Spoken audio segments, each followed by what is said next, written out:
Good morning everyone, and welcome back to a new video. Today, I wanted to talk about Riven and talk about some of her techniques, skill sets, and things that you should know if you want to be good with her and carry in Season 8 or 2018. Now, I've made videos like this in the past, but the reason I'm revisiting it and doing it again is not only because I feel like I didn't do a good enough job before. I felt like if I go back and watch those videos, it wasn't done as well as it could have been. But on top of that, I just wanted to update you guys because part of this is just new information. It's new stuff that I think you should be trying to do. So the tips are going to work. It's going to be 10 tips. The first 3 are going to be basic stuff that if you do play Riven already, or if you're a longtime subscriber of mine, you probably already know. And then the next 4 are going to be relatively medium experience. And then the last 3 are going to be high level stuff. Anyway, I hope you guys enjoy these top 10 tips to carry with Riven updated for 2018. Let's get started.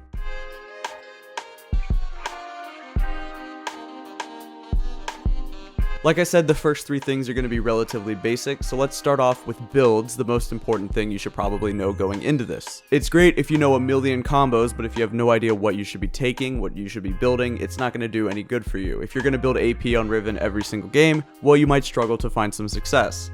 As far as builds, to keep this updated and to make sure this video lasts as far as how accurate it is even in the future, I'm not going to give you a full example build today. Instead, what I'm going to do is give you guys some resources that you can look back to. So let's say you're watching this video 4 or 5 months after it comes out. I'm making this today on the 5th of December of 2017 in the preseason, but if this is 6 months down the line and this is Season 8, well, you might not be able to check back to this build because a new item might come out, or, you just need some new resources or new information. Firstly, if you would like to know about builds, I would recommend checking one of these 3 sites I've put on screen. I've used all of these sites in the past to find out what I should be building and testing out some new and intricate things. As well, I'm going to give you 2 people to check out. These are the 2 best Riven players in my opinion that you can check to learn from. The first one is Viper. He's an NA player. He's peaked rank 1 numerous times on Riven, and he's a really good Riven player, and honestly he could probably go pro if he really wanted to.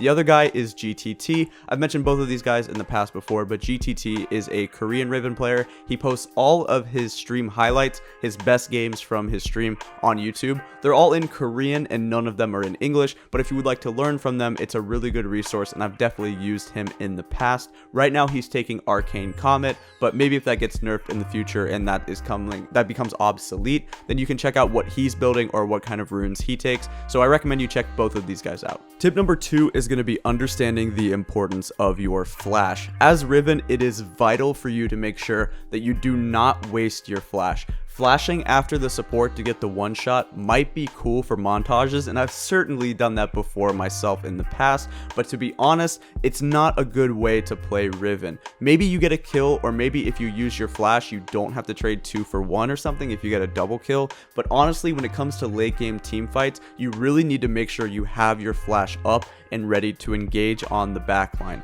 It's very hard to team fight properly against good organized teams, or if they have a lot of crowd control, if you don't have your flash available to you. This is the exact same reason you will see me a lot of times actually take Unsealed Spellbook on her and taking cooldown boots and then taking the Cosmic Insight rune. Having your flash on a 3-minute cooldown as opposed to a 5-minute cooldown, that 2-minute difference will be the difference between winning and losing some games. Keeping your flash up and ready at all times, or as much as you can, is going to be very important to team fight properly. And if you need to know how to actually use your flash in team fights, later on in the video we will go over some combos that you can use to flash with. Tip number 3 for you is just to find your play style, and if it's working, stick to it. There are a lot of ways to play Riven because she's a relatively complicated champion, and there's a lot of things that go into her. Maybe you play her as a full lethality assassin, taking Electrocute and going for the one-shots or the montages, and maybe you find that fun. Other people might play some off-tank Riven. A lot of people are telling me about Aftershock or Grasp of the Undying Riven and building some kind of off-tanky items, potentially like a Titanic Hydra, Spirit Visage to increase the healing, Bloodthirster, certain things like that.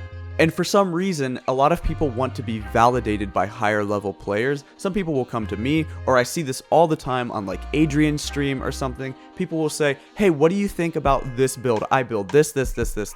And then the streamer or like myself or somebody might say, well, I'm not necessarily sold on it. I don't like it that much, but it seems okay. And then they'll just get super defensive and be like, well, I won 11 out of 12 games with this. I always hard carry. I always win my lane. Then okay, then use it. Make sure you use it. If you're having success with it, just stick to it. You don't need somebody to validate what you're doing if you know it already works for you, because people play differently. League is a very complicated game, and I recommend for you to do whatever works for you. If you've tested it or you've tried it and it's more than just a theory at this point, it's more than just theory crafting, then go for it. What's the harm in continuing to do it? Just use it until it doesn't work anymore, because if you get to diamond with it or something or whatever, or masters or however high you get with it, and then it finally stops to work, well, I mean, hey, you got to masters with it, you know what I mean? So don't be so afraid to do off meta stuff, or whatever works for you, I should say.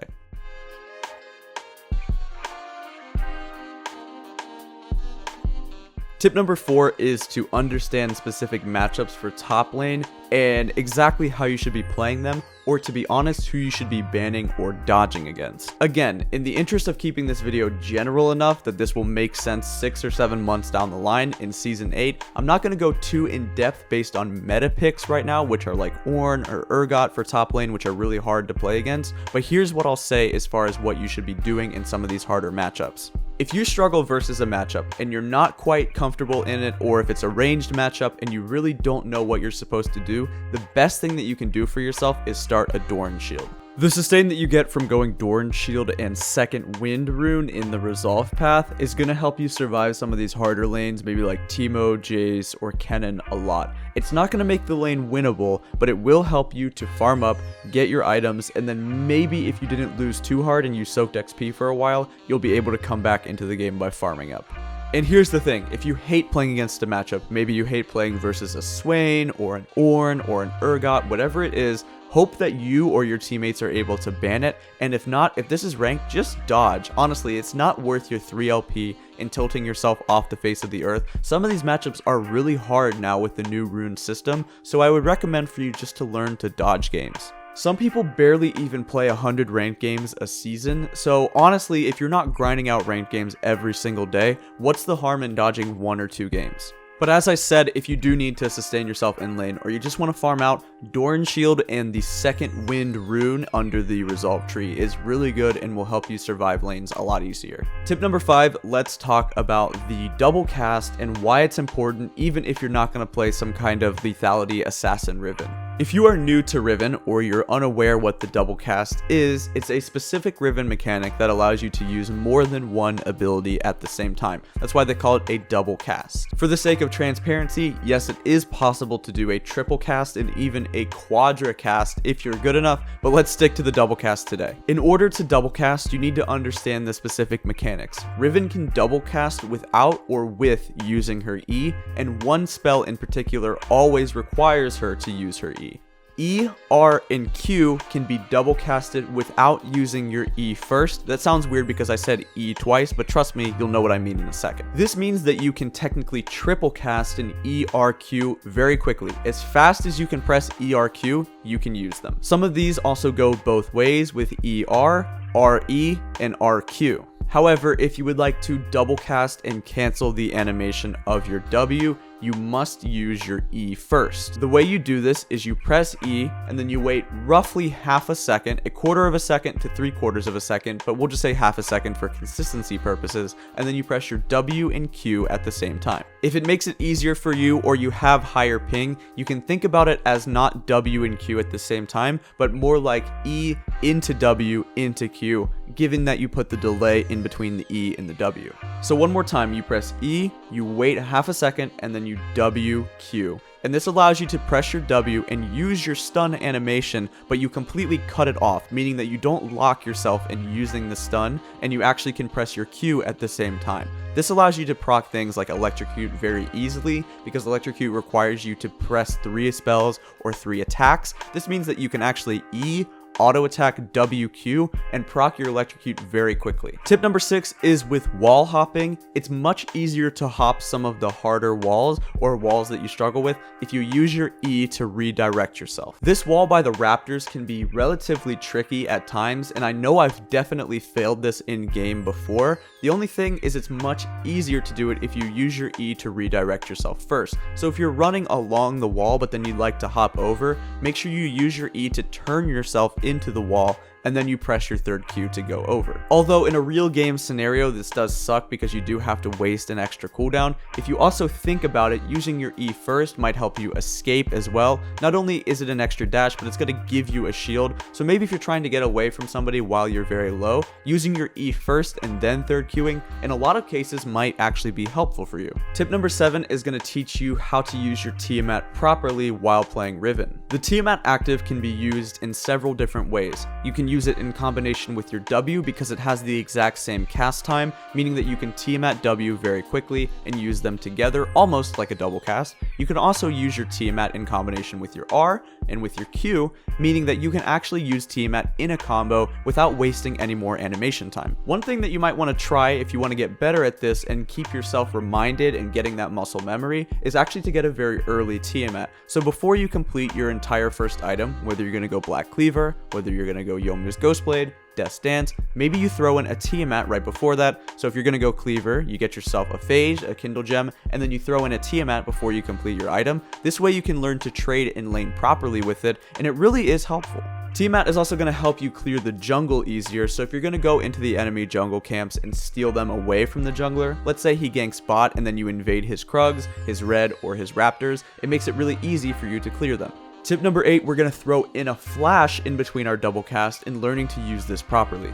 Now this is going to take some practice. I can already tell you that if you're not experienced with Riven or you haven't put in a lot of time in the practice tool or a lot of games into her, this is going to take you quite a while to master this. The reason this is so important is because if you throw in a flash in between your E and then your double cast combo, it will cut some of the animation time as well. Actually, if you take a close look and you pay attention to what's going on here, you can actually see that it's very difficult to see when I actually use my W. If you look on screen, it doesn't really look like I use my W. It doesn't look like the normal Riven stun animation, but I'm using it. You can see it actually goes on cooldown. Only to a really trained eye or experienced Riven player would you be able to see that, wow, that is a very short cast time on the W. It's almost like you don't use it at all.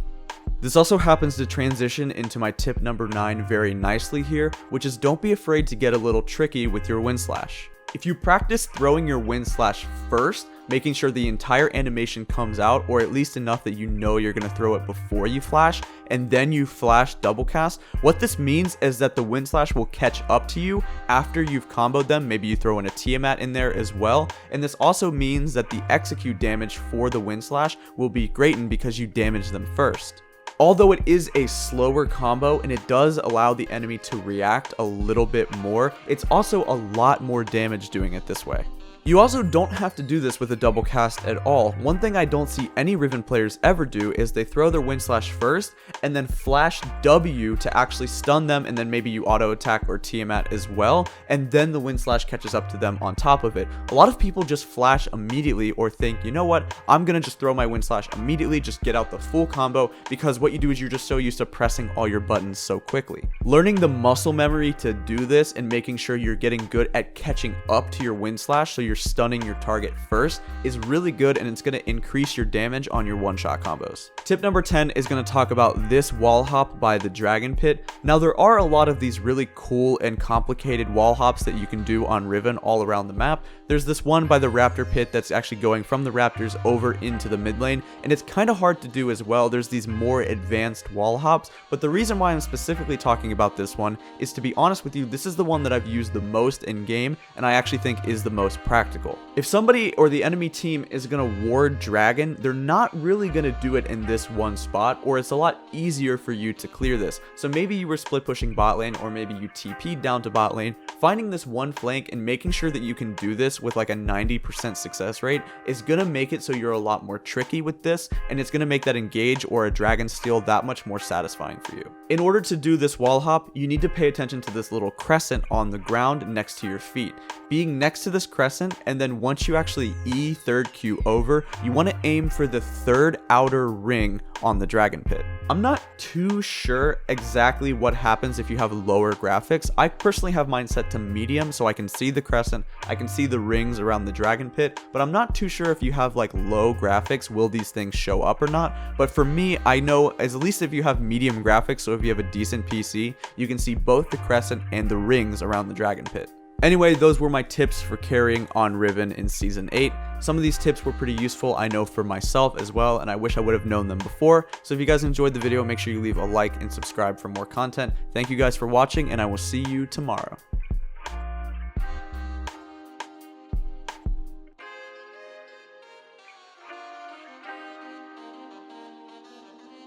This is a Chicky Beat production.